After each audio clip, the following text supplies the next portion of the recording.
Hi, I'm George Crump, lead analyst with Storage Switzerland.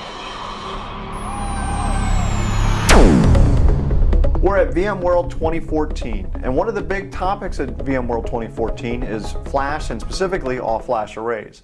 And these systems are moving out of sort of the point type of solution, and now they're making a case for all primary storage.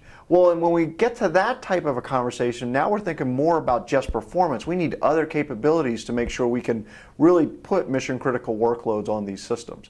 So to join me in this conversation, I've asked Ritu Jyoti. She is the Chief Product Officer at Kaminario. Ritu, thanks for joining us today. My pleasure, George. Thank you. So, Ritu, as we kind of look at this market, performance obviously is a big draw to all flash, but it's not the only part of the story, right? We need more than just raw IOPS in many cases. We need to make sure that, what I always say is, look, the IOPS of a system is down is zero. So we need reliability, scalability, things like that. We've written a few of these things on the board here. Why don't we walk through them and see how you guys map into this? Is that cool? Perfect, yeah. So first of all, let's talk about scaling dynamically. So to me, this is really important because it allows people to consume flash the way they often do, which is to address that first critical point pressing problem and then grow as they expand the environment. How do you guys handle that? Yeah, great question, George. So, it was very, very important for us that we don't really just give performance, as you just said, and we wanted to give our customers a full solution.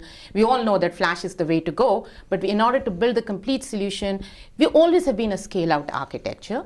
And we actually scale right from 7 terabytes to 2 petabytes. This is our qualified limit. We can actually scale much beyond that.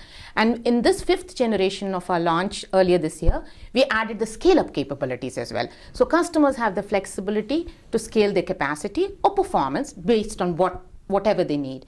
And we believe we are the only ones in the industry who does both scale-up and scale-out. The other very important thing is that, people end up, even if they are offering someone to start small, they offer different boxes. So it ends up becoming a huge amount of silos. We allow customers to mix and match different kind of media and mix and match different kind of controllers. So their investment is completely protected. Well, and that's really critical in this world because obviously the flash technology is advancing as quick as it possibly can. And of course, controllers with more powerful CPUs and things like that, you want to be able to stay with the top of the line or the state of the art, right? Exactly. Yeah. And it's all, non-disruptively, all of this is done. We support mix and match. There's no, downtime. There's no forklift upgrades to be done. So this is huge. And we believe we are the only ones who do this right now. So tell me a little bit about adaptive block size. That's a new one on me. Yeah, so we've actually had this for some time, even in our earlier generations, it's always part of the architecture. But the key thing is that, if in an era of cloud and virtualization, what is happening in the data centers, people want to consolidate different kind of workload profiles. Mm-hmm. A lot of the other players, my peers in the industry, are my competitors. They actually artificially kind of break the block size into a fixed chunk. In an analytics processing, if you have 32K or 16K block size, we do not artificially break it into 4K or 8K. We leave it like that. So it minimizes the number of IOs that you have to do. Also, that is the thing that because of that we have very high throughput as well. Okay. And in case of OLTP, if it is in 8K, we leave it to 8K. So basically we minimize the number of IOs, and this is because of this, it adapts to the real block size of the real workloads. We can mix and match different kind of workload profiles. Well, and that really falls into scaling as well, right? Because the ability to consolidate. Exactly. So let's talk a little bit about management. I mean, one of the things that I absolutely know for a fact is that we're not adding staff in IT. Yes. And we've got to do everything we can to make these guys as efficient as possible. Yes. How are you guys helping them? Yeah, I can definitely go on and on. This is a very, very important subject from our product perspective because, coming from legacy vendors, we know how much of a nightmare it was. Mm-hmm. So, we are plug and play. We are up and running in a couple of hours. You don't need any special certification or a dedicated storage administrator. Mm-hmm. Most of the things are all automated, It's like there's no special tuning to be done. And of course, from a GUI perspective, we have a very rich CLI in GUI. For all our CLI commands, we have RESTful API, so you can extend to all the third-party management capabilities. Okay. We have the vCenter plugin and our Health Shield, which is a cloud-based analytics. It's extremely, extremely intelligent, and it gathers a lot of statistics of all our deployments and takes predictive, proactive analytics and predictive call home capabilities. So In a nutshell, I would say that managing an array is like a child's play. Even a third grader can actually do it. It's as simple as that. Okay, and I think it's certainly to this event that vCenter plugin is a big one, right? Because we're seeing more and more server guys become storage guys, right? Exactly. So let's talk about optimization. I mean, obviously, here's an area where we get to really help make Flash more cost effective and make the whole system more efficient. Let's talk a little bit about how you guys manage that. So you remember, you know us for some time, George. We currently hold the world record in SPC1 and SPC2 both, and which is one for analytics and one for IOPS. But it's not about just performance and reading, it's about cost performance. Sure. It's about the consistency of performance. And as I just talked about, adaptive block size is the secret sauce behind, different kind of workload profiles, our metadata optimizations. They all kind of lead to very, very consistent performance in different kind of workloads, right? So there's a lot of fear in a lot of customers that if I'm going to consolidate my mission critical Oracle database and keep VDI on the same box, is it going to impact my performance? We can rest assured that we are all optimized. Okay. And of course, in terms of all the data efficiency features, storage efficiency, whether it's compression, it's dedupe, we have all of that. Okay. We have a RAID architecture which is highly optimized, and we can have a separate video dedicated to that topic. Right. But the only one important thing that I want to talk about here is about dedupe. Okay. Most of the players in the industry, they offer dedupe. It's inline, and we have inline, but it's like across. There are a couple of use cases where it doesn't make any sense, especially in the database environments. We offer selective. You can turn it off in those cases and not waste your CPU and memory where it is not needed. Okay. All of this helps in a very consistent latency, and because of our adaptive block size, you can have scale IOPS as well as throughput. Well, and as I recall, you guys now have a guarantee as far as the results of this, and I might be jumping ahead here. Yes, I'll touch on that. We introduced with this generation a guaranteed effective capacity program. But I'm impressed, George. You remember us very well. Every so often. Yeah. So let's talk about now resiliency. Absolutely important, right? If we're going to consolidate all primary data onto a single box, it's got to stay up and running, right? Yeah. So how does that work?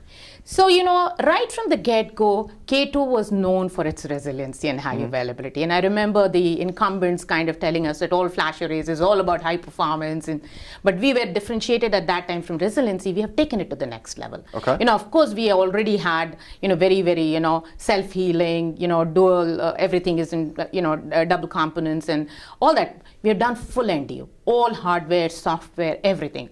We always had very space-efficient snapshots, but now we have added, snapshots-based replication. Okay. So it completes the entire cycle. You can, back up and restore in seconds. You can really do. We have integrated with, we were integrated with VSS. We have Oracle RMAN. So, in terms of, minimal amount of downtime, I'm saying full NDU. It's like really, really, plug and play, minimum downtime. We don't have any forklift upgrades to deal with. So it's overall, it's a very resilient, high available architecture. So on the replication capability, that's my ability to create a DR copy offsite, correct? Yes. It's surprising how many of the the all-flash community really is missing that key attribute, right? Yeah. And ours, we can again talk in a separate video, go into details as to how we are architecting it and doing it. But it's actually based on a very space-efficient and optimized snapshots, and it really has a big differentiation in the industry, which we can talk at length in the other. Well, it seems to me like a lot of these features are really enabled by your sort of granular understanding of block I/O and the adaptive block size. It seems like that kind of runs throughout this as a common thread. Yes. Exactly. We were blessed. We are only one of the only storage all-flash array company where we have a lot of legacy storage talent which came to our company. Okay. We are not a memory company or a chip company or coming from anywhere or a OS company. So we understood the real data center customer needs and all our thoughts behind and getting the right architecture. Architecture is extremely important. Everyone can add a feature, but it's the nuances which make the difference.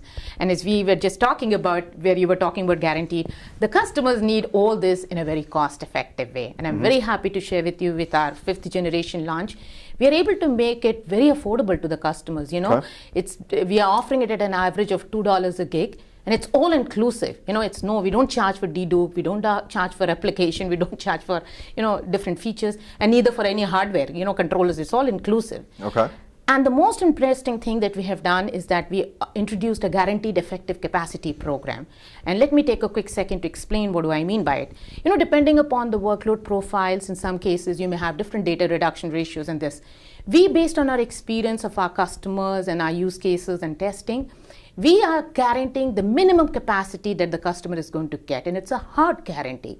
If they don't get it, we're going to give them free hardware. Wow. And okay. if they get more than that, they're blessed.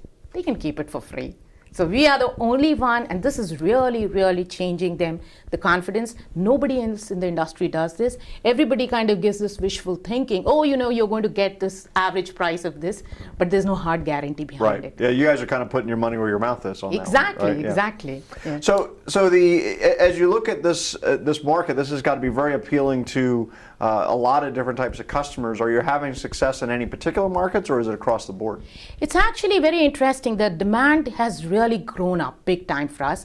We are seeing a lot of success in the financial, in the Web 2.0, but it's not really one particular industry. We're seeing it across industry. We are seeing in a lot of, SaaS providers, platform as a service providers, and even a couple of federal agencies. Okay. But it's to your point, we're seeing it across the board. Okay. People are really, really kind of embracing it. So I would be very, very happy to say that we really can be confident in saying that all flash arrays do really meet the tier 1 storage needs. Okay. And the time is today, not tomorrow. All right. Well, that's great. Well, thanks for going through that with me, Ritu. I think it's very valuable. And I think really it emphasizes the point that all flash arrays are not created equal. And I think there's some key things you really need to look for as you start to really think about moving flash out of the kind of point solution type of scenario and how do I use it for a whole primary storage set. And it's features like these that you really need to be looking for as you kind of move forward.